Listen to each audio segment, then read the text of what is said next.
Olá, está começando mais uma edição do programa Minuto Mamãe e Bebê e nós estamos no mês de outubro ainda falando sobre o mês das crianças. Eu trouxe a doutora Pilar, a nossa pneumologista pediátrica. Bem-vinda novamente ao nosso programa. Obrigada, Mari, pelo convite novamente.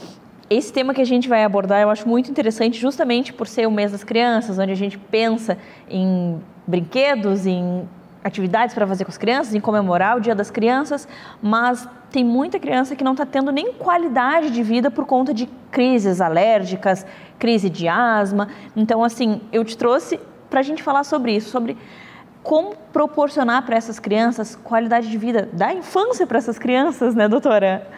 Então, Mari, bem isso mesmo, né? Então, a infância é brincadeira, é poder correr, brincar, ter uma boa noite de sono, né? Ser produtivo na escola, estar disposto, né, no dia seguinte quando acorda. E muitas vezes as crianças que têm problemas respiratórios continuamente, né? Isso a gente pode falar de pacientes com rinite, pacientes com asma, são crianças que a infância vai se perdendo aos poucos, né? É aquela criança que muitas vezes não consegue brincar até o final num jogo de futebol, porque ela vai cansar, ela vai tossir. Não, são crianças que, a gente fala, às vezes a família coloca na bolha, né? Tá escurecendo, começa aquele sereno ali do fim da tarde, essa criança já não pode mais sair de casa, porque esse choque térmico acaba afetando ela vai adoecer. Então, são situações que vão, aos poucos, tirando a criança de uma infância tranquila e saudável, né? A criança ela já vai crescendo com medo de tudo. Estão fazendo churrasco, a fumaça do churrasco vai desencadear uma crise. Dia de faxina, tenho que ir para casa da avó porque pode desencadear uma crise. Estou na escola correndo, às vezes as crianças não praticam nem a educação física, a atividade da escola, porque fica com falta de ar e aí já vai para a bombinha e os pais não querem que a criança passe por essa situação e aí a criança vai se anulando de tudo que os outros colegas fazem. Exatamente. E muitas vezes a família tem receio de iniciar um tratamento preventivo para as doenças respiratórias por receio da medicação, às vezes são tratamentos que demoram um pouco mais de tempo, necessita de uso de bombinha, mas a gente tem que pensar que a gente tratando preventivamente, a gente está devolvendo para essa criança o que a criança faz de melhor, que é ter uma infância feliz, saudável, ter uma boa noite de sono. Imagina uma criança que tem crises todo mês. Ela não vai dormir bem, ela acorda no dia seguinte cansada. Então, a gente tem que pensar que essas crianças, a gente tem que tentar devolver a qualidade de vida que, às vezes, uma doença respiratória, uma doença crônica vai causando e, às vezes, a família, o vizinho, as pessoas ao entorno vão normalizando aquela situação. Essa criança é a si mesma, ela está sempre doente. Exatamente. A gente não deve normalizar essa situação, né? E daí, assim, você falou sobre os pais terem receio de uma medicação, mas aí tu não medica a criança e a criança vive essa vida afastada de tudo, sem poder praticar atividade física. Até quando isso? Até quando não dar a medicação é melhor do que dar a medicação e a criança poder viver normalmente? É um questionamento que às vezes eu levo para as famílias no consultório, é que assim, às vezes a família pergunta, mas vai tratar 3, 4, 5 meses, às vezes usando uma bombinha todo dia, né? Isso não vai fazer mal para a criança? Mas a gente tem que lembrar que essa criança que já está passando por esse problema, ela está sendo medicada praticamente todo mês com medicações de alívio. E ela já está mal. Ela já está mal. É procura de pronto-socorro com frequência. Essa criança falta a aula muito mais do que os outros colegas, porque se ela vai ter uma crise de asma, ela vai ficar 5 dias aí usando a bombinha do resgate. Nesse período ela fica em casa, porque às vezes tem que usar a medicação de 4 em 4 horas. Então, essa criança ela já está sendo medicada mensalmente, por exemplo, numa crise. Sim. Então, quando a gente propõe o tratamento, né, chega ao diagnóstico de asma, por exemplo, lógico, o tratamento é diário também, mas para evitar que essa criança chegue ao extremo de precisar de ficar indo em pronto-socorro, de faltar aula ou de pegar infecções secundárias, né, porque o paciente que tem esses problemas respiratórios são mais sujeitos a ter crises de sinusite, ter pneumonia, né, e outras complicações. E assim, doutora, qual a diferença de um tratamento de emergência? A criança desencadeou uma crise, levou para o pronto-socorro, o que vão passar para essa criança?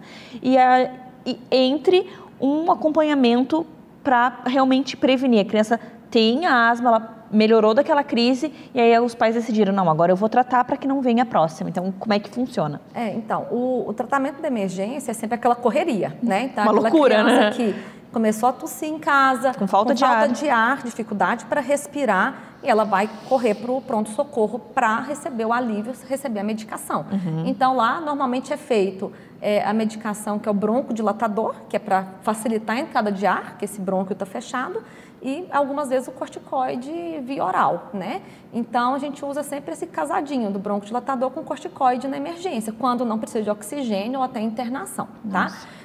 Agora, quando a gente vai para a consulta do consultório, essa criança já a gente consegue chegar no diagnóstico, agora vamos fazer a proposta do tratamento preventivo. Ela vai usar um outro tipo de bombinha, é de uso diário, porque a gente precisa de manter o pulmão desinflamado e saudável, para a hora que vier agentes externos, que seja mudança climática, contato com mofo, com ácaro, ou até uma gripe, um resfriado, esse pulmão está preparado para aquele impacto, porque a gente está fazendo um tratamento de desinflamação, né? O pulmão está ficando saudável, né? Então, às vezes o tratamento é prolongado mesmo, mas desde que ele esteja surtindo efeito, né? A criança podendo ser criança. Sim, sem dúvida, poder frequentar a escola. Daí agora a gente falando mesmo no mês das crianças, aí leva a criança num parque, daí tem escorrega, tem cama elástica, a criança dá 2 pulos e já está passando mal. Já está passando mal, tem criança que depois de uma brincadeira em cama elástica, às vezes para em pronto-socorro. Com certeza. Estimulou muito, e brincadeiras até de rir, a criança está rindo, começa a passar mal também, então não é qualidade de vida, né? Então a gente tem o desencadeamento das crises também, com risada, com atividade física, não é só com ácaro, com mofo, com o pelo do gato. Então imagina isso somado ao longo do ano, o que essa criança vai perdendo, né?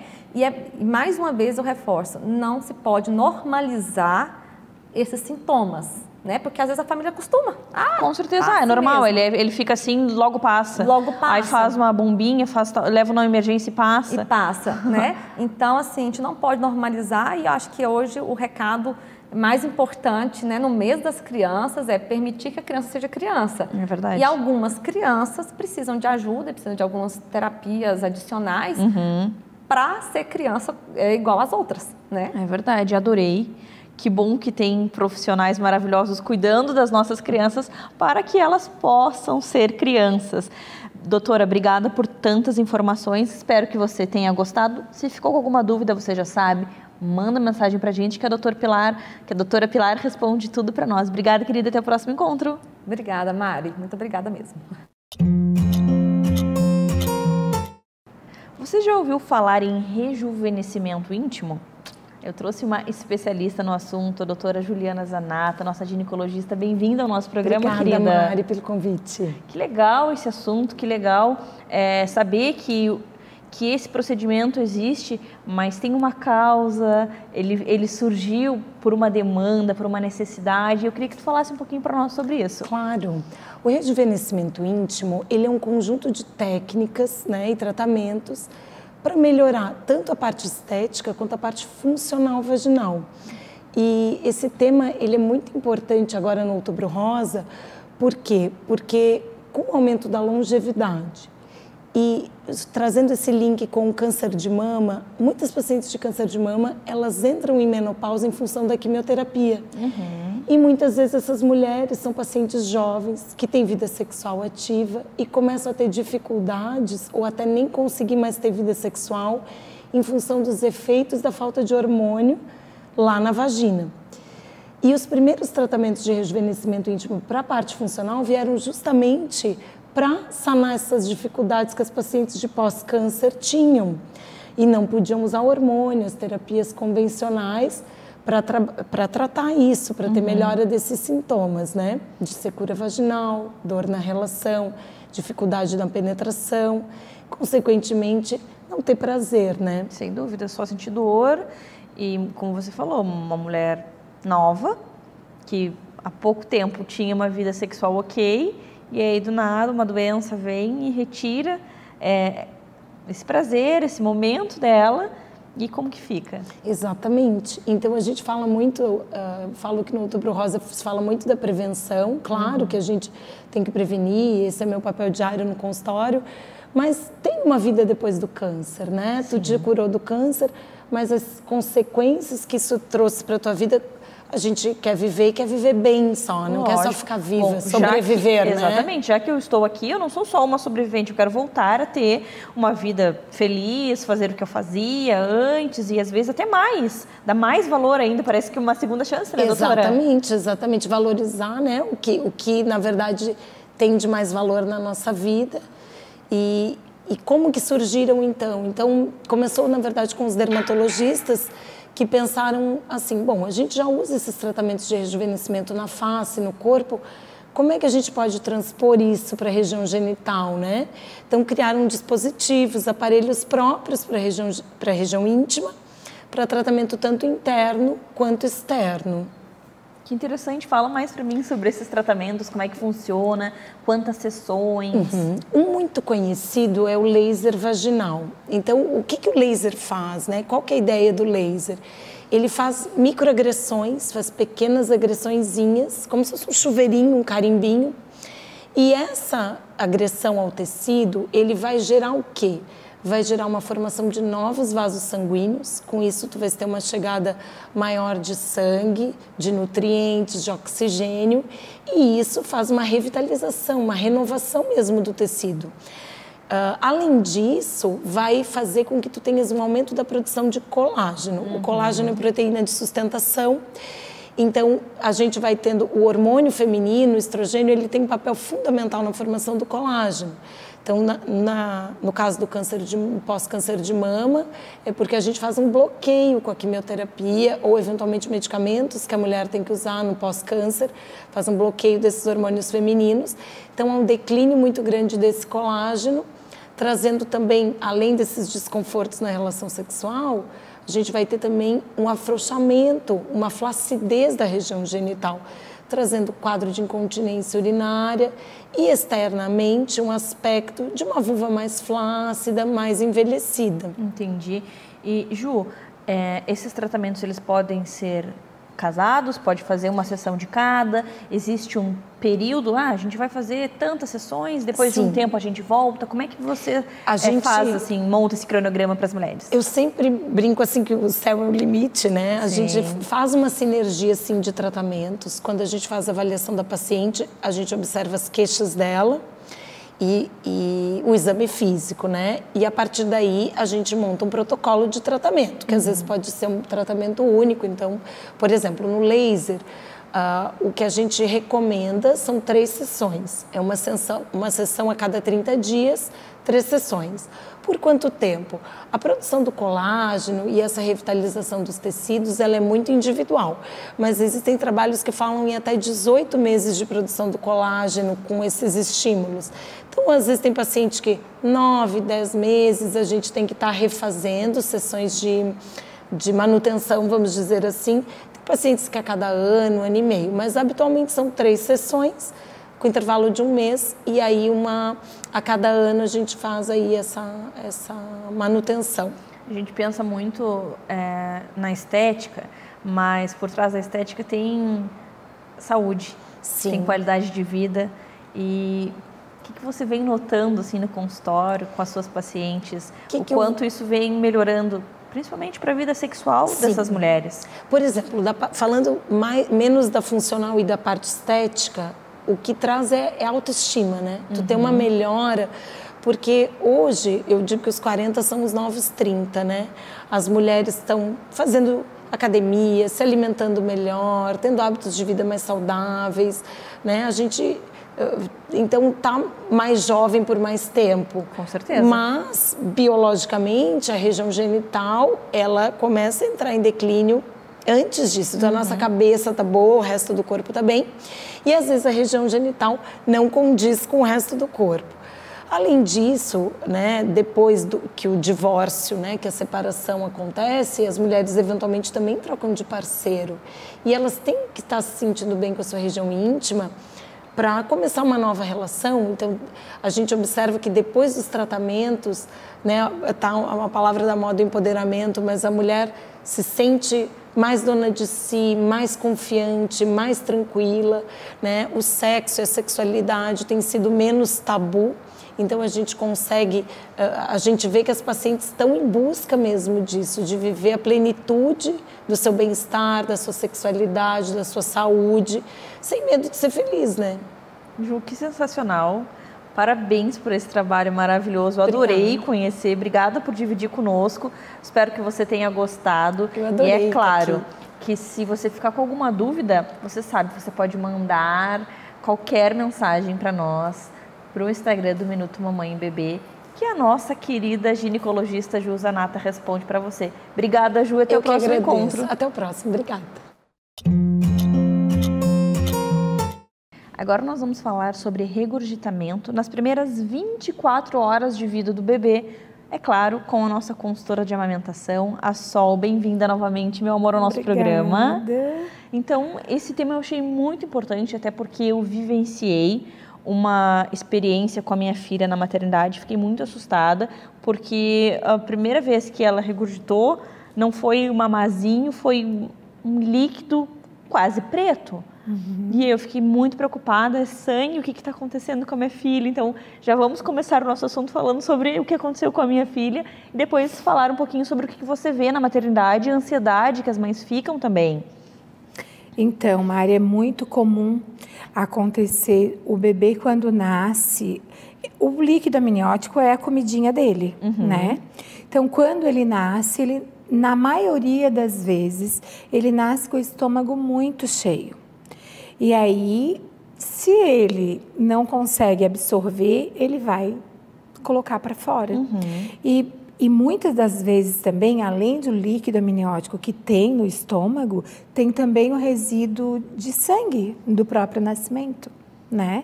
E isso faz com que fique aquele resíduo que muitas vezes a gente chama de borra de café, às vezes é só uns grumos escuros, mas quando esse bebê vomita, os pais já ficam desesperados, é bem comum. É, porque a gente não tem esse conhecimento e não imagina, mas poxa, o que aconteceu com o meu bebê? Porque essa cor, o mecônio as pessoas já conhecem. Sim. Agora, pela boca, já te dá o que é a mesma coisa que mecônio, o que é isso? É, então, e aí o bebê fica muito cianótico, que é roxinho, assim, uma cor meio azulada. Ele fica muito assim quando vomita. Às vezes, ele não chega a vomitar, mas ele fica muito cianótico, porque aquilo fica, não desce, não sobe. Daí o bebê também não consegue respirar. Então, a gente tem tido vários episódios na maternidade a respeito disso, porque os pais se apavoram, né? Ficam, às vezes, chegam uns com o bebê correndo lá, enfermeiro, meu filho. Eu imagino. E aí, eu sempre digo assim, ó, posicione o seu bebê corretamente. Porque muitas das vezes os pais seguram e segura assim, o pescoço cai. Quando esse pescoço cai, o bebê fica pior, porque ele não consegue respirar. Então, a primeira coisa é posicionar esse bebê onde as vias aéreas fiquem abertas. A gente espera um pouco esse bebê expelir, né? Ou ele absorve ou ele joga para fora. Porque antigamente, não é tão antigamente assim, mas eu acredito que já faz aí uns 5, 6 anos que se fazia muito, ou até mais, muito a aspiração já após o parto. A criança nascia e já era automático, de praxe, né? Isso, só que hoje em dia é feito isso só se o bebê nasce ruinzinho ali, que não consegue respirar direito, né? Ou se tem muito líquido subindo, aí a gente aspira. Caso contrário, a gente não faz isso. Isso é... Pelo Ministério da Saúde, isso foi retirado porque a sonda, muitas das vezes, faz reflexo vagal, entende? E aí, esse reflexo vagal, às vezes o bebê pode fazer uma parada cardiorrespiratória, entende? Então, isso foi retirado e utilizado só em casos realmente que precisa, justamente por isso, porque às vezes a gente provoca um reflexo vagal desnecessário. Então, os pais ficam muito desesperados com isso. No meu dia a dia, eu presencio isso, né? E eu sempre explico para os pais. Porque às vezes eles perguntam, né? Não dá para aspirar? E eu explico, olha, vamos esperar mais um pouquinho, né? Teu bebê tem 24, às vezes até 36. Só que às vezes o bebê vomita tanto, ou ele está tão nauseado, que não consegue mamar, que aí sim a gente acaba fazendo um pouquinho antes das 24. Mas a gente tenta esperar o máximo para que esse bebê absorva isso, elimine no mecônio, né? Para que a gente não seja tão invasivo. Às vezes, realmente precisa acontecer isso. Às vezes precisa fazer esse procedimento e não tem jeito.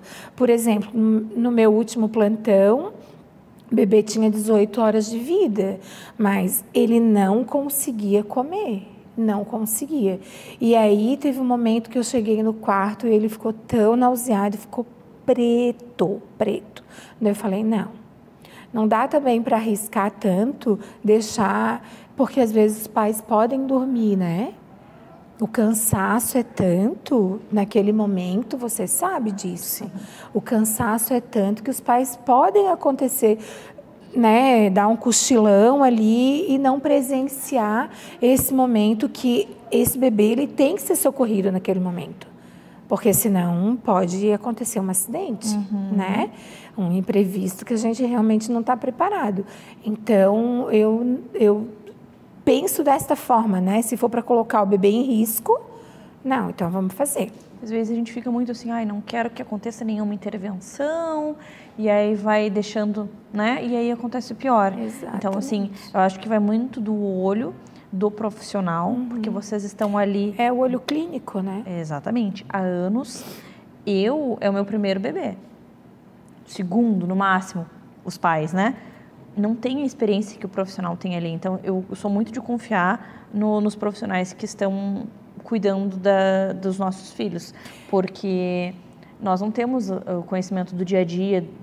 Eu não gostaria que acontecesse nenhuma intervenção. Eu não... Até que ponto? Exatamente. Até que ponto? É claro que o profissional ele realmente tem que saber fazer as medidas para passar a sondinha, para poder aspirar, aí passa injeta um sorinho fisiológico para lavar esse estômago, extrai novamente. Então, o profissional ele realmente tem que ter ciência daquilo, né, que ele está fazendo.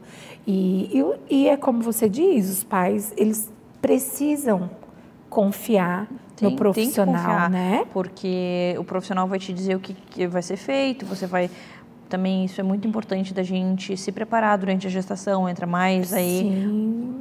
Né? Uma vez a gente sempre fala, mais uma vez falar sobre ter conhecimento do que vem pela frente, escolher os profissionais que vão te acompanhar, poder escolher, às vezes, claro que às vezes dá, às vezes não dá, mas a equipe que vai te acompanhar para você... Quanto mais segura você se sentir, melhor, né, Sol? Melhor, muito melhor. E isso ocorre no dia a dia, assim, a gente percebe isso nos pais, né? Porque às vezes eles se sentem inseguros, porque depende muito de como você entra no quarto, de como você se porta, né? De como você passa para aquela família o teu conhecimento. Sim. Né? Não adianta falar coisas que não tem nexo.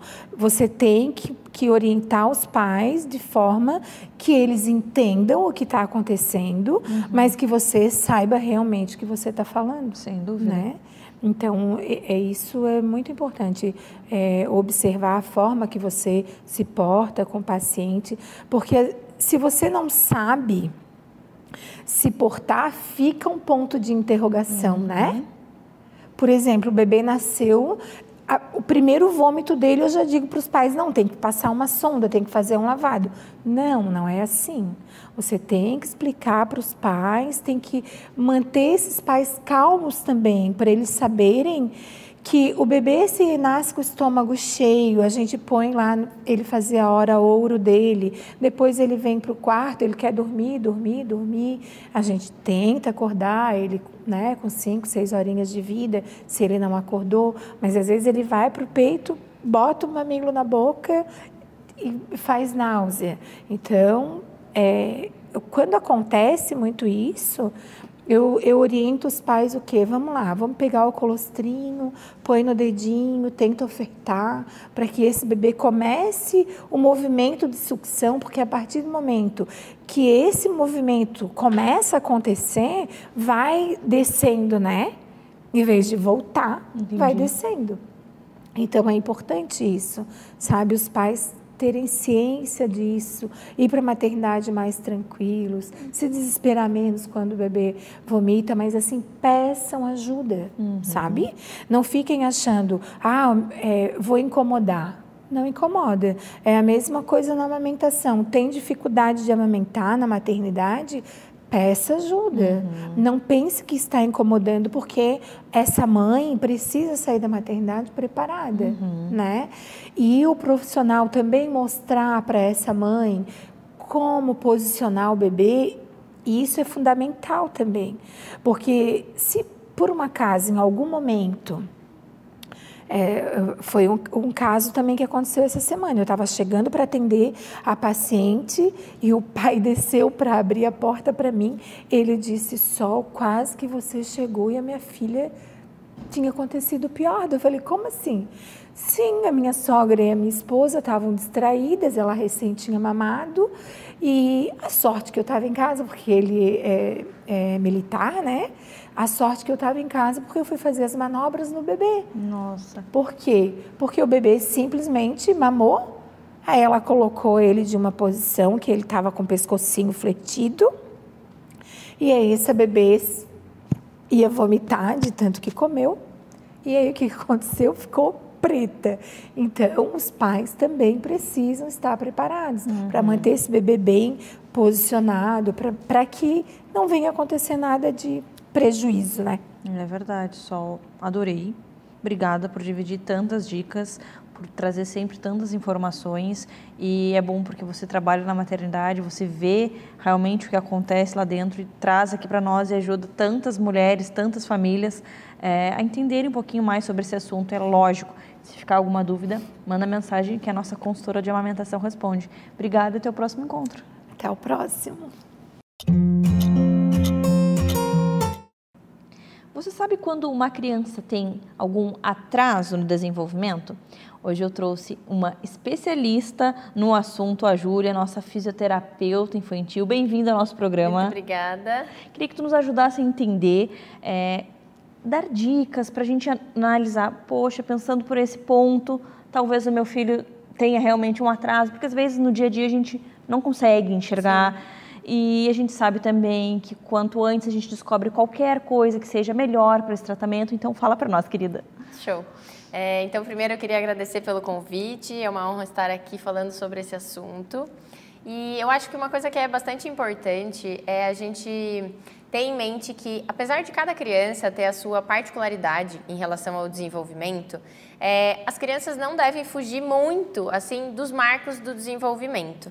Então, eu percebo que existe um movimento, assim, na internet de lados meio extremos, assim. Então, ou não se leva em consideração o marco motor e se tem aquela frase de que cada criança tem seu tempo, e que daí eu acho que é um risco bastante grande, porque daí a criança pode ficar à mercê, né, de ter um atraso e não ter ajuda.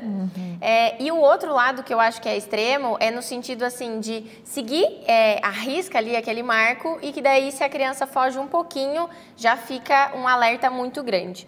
Então, eu acho que é entender como que funciona o desenvolvimento para que daí você consiga olhar para o seu filho e identificar dentro das características dele se ele está precisando de ajuda, né? Então, quando a gente pensa de uma criança pequena, de um bebê ali de 0 até 1 ano, é importante a gente identificar se o desenvolvimento está acontecendo de uma maneira fluida. Então, se a criança continua tendo conquistas motoras ao longo dos meses. Então, a criança ali alcançou a mão à boca, pegou um brinquedo, levou na linha média, começou a sustentar melhor o pescoço, já está conseguindo se apoiar ali com os braços na posição de bruço. E daí, de repente, acontece um período ali que a criança dá uma freada. E daí a mãe percebe que, poxa, mas desse marco, o último marco, faz um tempo que ele não tem nenhuma nova conquista. Aí é que eu digo que é onde acende a luz ali de alerta da mãe. Então, eu acho que perceber pela criança, assim, olhar o desenvolvimento da criança, que ele tem que ser fluido. Então, a cada mês ali, a cada semana, a criança tem uma descoberta, tem uma novidade apresentando. Ali é de uma maneira saudável. Agora, se isso não acontece de uma maneira fluida, e daí tem algo ali que bloqueia, do tipo, poxa, faz tempo que ele está nessa conquista e não conseguiu uma novidade, é ali que a gente tem que prestar mais atenção. Junto com isso, também pensar se quando você oferece uma postura para o seu filho, se ele rejeita essa postura. Então, tem crianças que têm uma dificuldade de ficar na posição de bruço, tem uma dificuldade maior quando chega ali nas etapas de ficar mais sentadinho, de ficar no colo. E muitas vezes se tem, até na internet, assim, a frase de intolerância ao bruço, intolerância na postura sentada. E eu não gosto dessa expressão, porque é como se a criança ela escolhesse não aceitar a postura. E, na verdade, nessa idade, se ela não aceita essa postura é porque tem algo desconfortável para ela. Entendi. Então, é aí um outro momento para a mãe ficar em alerta. Poxa, mas por que será que ele não gosta dessa posição, né? Então, eu diria que esses são 2 pontos bastante importantes, assim, de que esse desenvolvimento seja fluido, ou seja, a criança tenha ganhos contínuos ali no desenvolvimento e, junto com isso, identificar se a criança curte as posturas apresentadas, porque no desenvolvimento natural é esperado que seja agradável, né? Essa brincadeira, essas diferentes posições. Entendi. E assim, você falou sobre alguns a criança não desenvolver, não estar, né, enquadrada nesses marcos, enfim. E tem causas específicas? O que você atende crianças com diversas patologias? Eu queria entender quais são as mais recorrentes. Sim, isso é bastante importante, e se a gente pensar hoje nesse cenário que a gente se encontra, dessa dinâmica de pandemia, assim, que passou por muito tempo de isolamento, a gente tem uma variedade ainda maior de causas, né? Então, se a gente for pensar em termos de principais doenças, assim, né, que geram ali esse atraso no desenvolvimento, a gente vai pensar em complicações neonatais, né? Então, crianças que tiveram problema ali, por exemplo, no nascimento, no parto, crianças que ficaram mais tempo internadas, então precisou ficar na UTI neonatal, nasceram prematuras, tiveram falta de oxigenação. Então, essas são as principais causas de origem de doença, né? Para a gente pensar. A gente tem também as síndromes, né? Então, tem a síndrome de Down, tem a própria paralisia cerebral, que é uma das grandes causas que comprometem esse desenvolvimento e que a criança necessariamente precisa, né, de ajuda, precisa da reabilitação para conseguir alcançar um desenvolvimento favorável. Mas nesse cenário que a gente se encontra agora, de pandemia, a gente vê muitas crianças que em outros tempos a gente não veria como fator de risco para ter uma alteração no desenvolvimento ou uma dificuldade para se desenvolver, mas que hoje a questão social e ambiental se tornou um limitador, né? Olha só. Então, a criança antes estaria, por exemplo, na praia, num parque, ou convivendo na casa de vários amigos da família, de vários familiares, na casa da avó, enfim. Então, antes a gente tinha uma variedade maior de ambientes que essa criança frequentava e um convívio social também muito maior. Sem dúvida. E daí depois, com a dinâmica da pandemia de isolamento, ficou num núcleo familiar reduzido, né? Então, mesmo que tenha uma família que conviva com outras pessoas da família, assim, um núcleo menor, assim, mas é mais restrito, né? Então, a gente vê muito hoje, eu vejo muito hoje no consultório, assim, o quanto isso impactou. Muitas vezes a mãe traz, poxa, Júlia, mas eu fiz tudo certo, coloco, ponho o brinquedo, ponho de bruço, ponho no tapetinho, tenho tatame. Assim, fez tudo conforme manda o figurino, assim, né? Mas não foi exatamente assim. E eu costumo trazer muito isso para elas, assim, de que elas são um dos grandes mediadores desse desenvolvimento, mas o ambiente também é um mediador, né? Da criança estar, por exemplo, num parque e escutar um som de um pássaro ou olhar para uma coisa diferente que tem ali, uma outra criança jogando bola. Ver outras crianças fazendo determinados exercícios, brincadeiras e movimentos. E aí aquilo já te... Poxa, olha, pulando assim acontece isso. Mas só dentro de casa, o que a criança vê? Não vê outra criança se movimentando, interagindo com outras. Exatamente. E assim, o inesperado do ambiente externo é uma coisa que instiga muito as crianças, né? Então, de repente, tem um som de uma criança gritando lá no fundo, aí tem uma bola que vem, né, inesperada, ou um cachorro que vem ali na grama, né? Então, assim, são eventos inesperados que vão acontecendo e que despertam essa reação da criança. Mas que no ambiente de casa, ele é um ambiente controlado, né? Então, nada foge muito ali do planejado. E as famílias que foram mais surpreendidas, assim, no sentido, a criança não ficava muito em casa, ia para a escola, então foram mais impactadas ainda, porque às vezes nem tinha um ambiente muito preparado em casa. Sem do dúvida. tipo, nem tinha um tatame ali, ou um brinquedo que ficasse muito ali, porque a criança sempre estava no movimento, né? Na rua, na escola, na creche, ou na casa da avó, na casa de um amigo. Sim. Então, eu acho que as famílias foram também sendo demandadas para ter que remanejar também a dinâmica de casa para que tenha um pouco mais de experiência essa criança, mesmo nesse ambiente interno, né? A pandemia, ela foi cruel, né? Sim. Eu adorei. Muito obrigada por essas dicas. Eu acho que foi fundamental, porque é aquilo que eu comecei falando. Às vezes a gente fica muito limitado assim, a uma tabela. E daí, se não chegou, a gente fica muito assustada. Ou a gente fica, cada um no seu tempo. E a gente tem que ter uma certeza daquilo. Exato. Né? Nem 8, nem 80. O certo, ali no meio, né? Exatamente. Então, adorei. Muito obrigada. Eu espero que você também tenha gostado. E se você ficar com qualquer dúvida, você sabe, pode mandar mensagem que a nossa fisioterapeuta vai responder depois. Querida, adorei. Até o próximo encontro. Muito obrigada. Até o próximo. Você já ouviu falar em aromaterapia? Você sabe quais são os benefícios, quais são os cuidados que tem que ter com ela?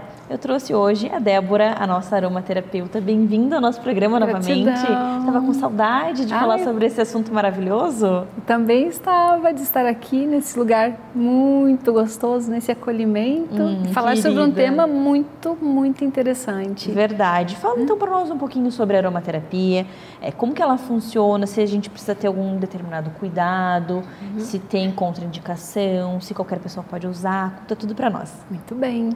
Então, a aromaterapia, ela é feita através dos óleos essenciais. Aroma porque eu sinto, inalo, né, os óleos.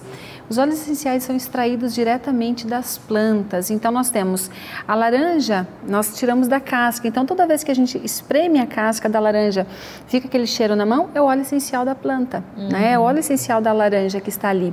Quando eu falo sobre uma flor, por exemplo, pega uma flor de rosa, esmaga a folhinha, sente aquele aroma, né? Fica ali, é o óleo essencial da planta. E esse óleo essencial, ele vem carregado de muitas propriedades, muitas.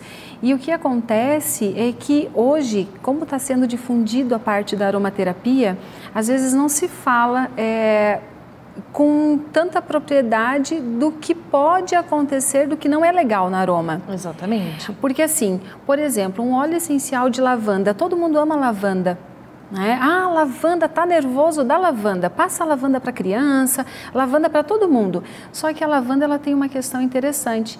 A lavanda, nós temos a lavanda dentata, que é uma lavanda que ela é mais estimulante, ela não é tão calmante. Olha só. E aí você usa uma lavanda dentata, por exemplo, para acalmar uma criança e a criança quer brincar mais. Então, cada um reage de uma forma diferente. A lavanda angustifolia já é a lavanda que tem propriedades calmantes. Então, aí a gente acha, mas aroma não funciona. Não, é porque você não deu o aroma correto. Outra coisa, utilizar os óleos essenciais para dar o banho nas crianças. Pode utilizar? Claro que pode, sabendo diluir. O óleo essencial, ele não se dilui direto na água. Você precisa de um carreador. Então, pegar um óleo essencial e pingar na água e colocar o bebê para dar banho, o risco é de queimadura na pele.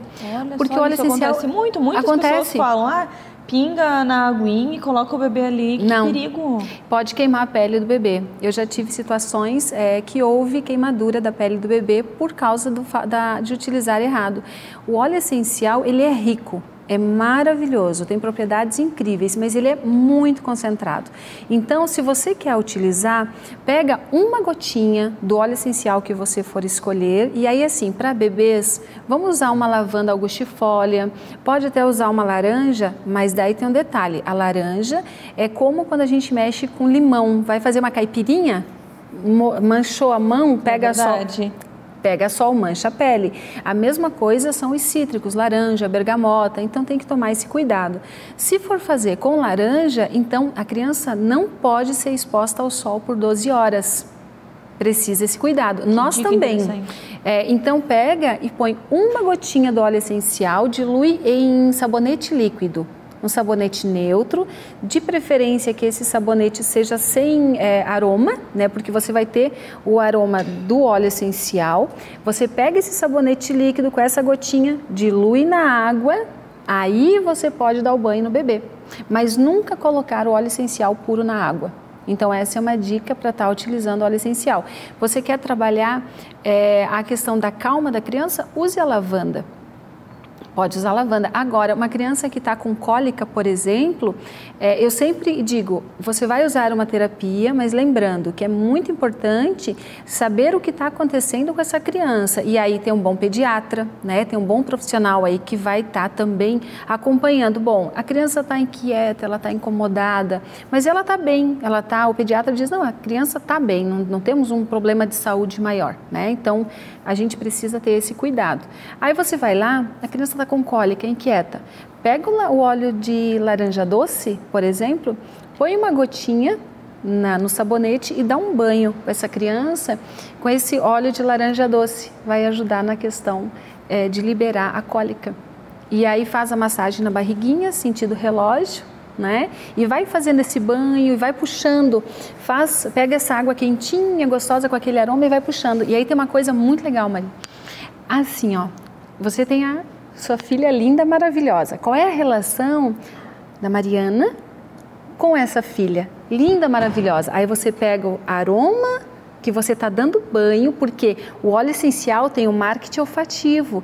Então você está gravando uma informação naquela criança de prazer, de calma. Aí a minha mãe ou o meu pai vai me dar banho. E aí eu sinto aquele aroma e aquilo é bom. Eu estava com cólica. Senti o cheiro, porque ela está sentindo o cheiro. E aí a Mari está dando banho e aí está trazendo aquela sensação de bem-estar. Está trazendo aquela sensação de bem-estar. Como é que fica a relação, a mãe e a filha?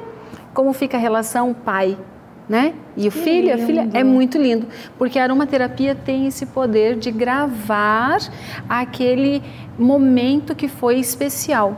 Claro que se for um momento traumático, também vai gravar, né? Mas então nós temos a propriedade do óleo essencial porque ele trabalha no sistema límbico, que vai gravar as informações. Então, quando você faz algo prazeroso, utilizando o óleo essencial, vai ficar registrada essa informação. E aí todas as vezes lá, tô adulta já, senti o cheiro gostoso da lavanda, da laranja, por exemplo, eu lembro da minha mãe. Nossa, que coisa boa! Que coisa boa! Eu tinha momentos tão bons com a minha mãe, e a aromaterapia traz isso. É muito especial. E assim, você falou sobre várias situações que a gente pode usar. Sim.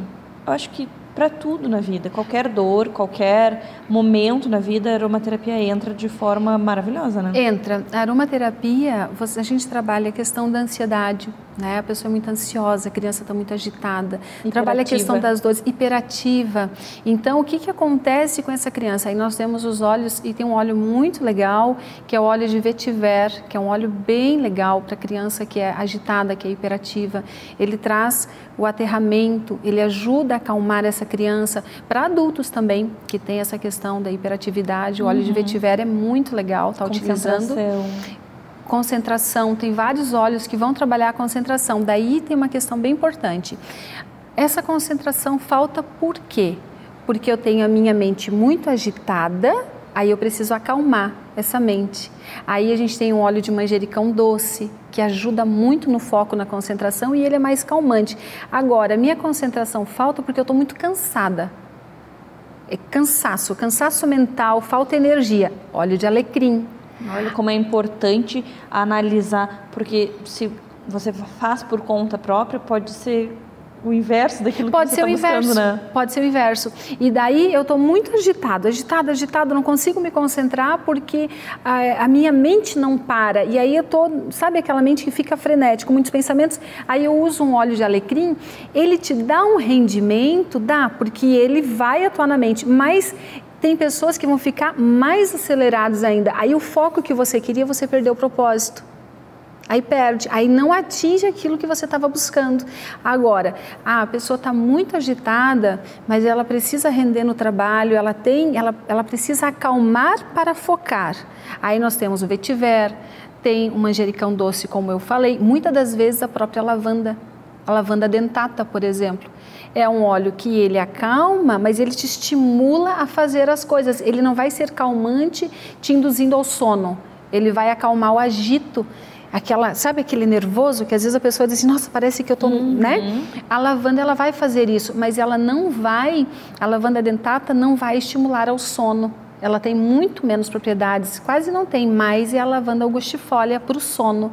Então, nós com a aromaterapia abordamos todas as áreas, todas. Trabalhar a questão do feminino, quando as mulheres passou ali o período da gestação, ganhou o bebê e aí a mulher se esquece dela. E aí, como trabalhar esse feminino, trabalhar o resgate da mulher sensual, como com a aromaterapia a gente resgata tudo isso. É muito, muito interessante. Nossa, fiquei apaixonada, mais ainda, porque eu já amo, eu sou uma apaixonada pelo teu trabalho, pela aromaterapia. Obrigada por trazer para nós tantas informações e tantos pontos importantes, como cuidado, como a atenção para cada realmente situação. Existe um óleo específico. Eu adorei. Gratidão e até o próximo encontro. Até o próximo. Gratidão.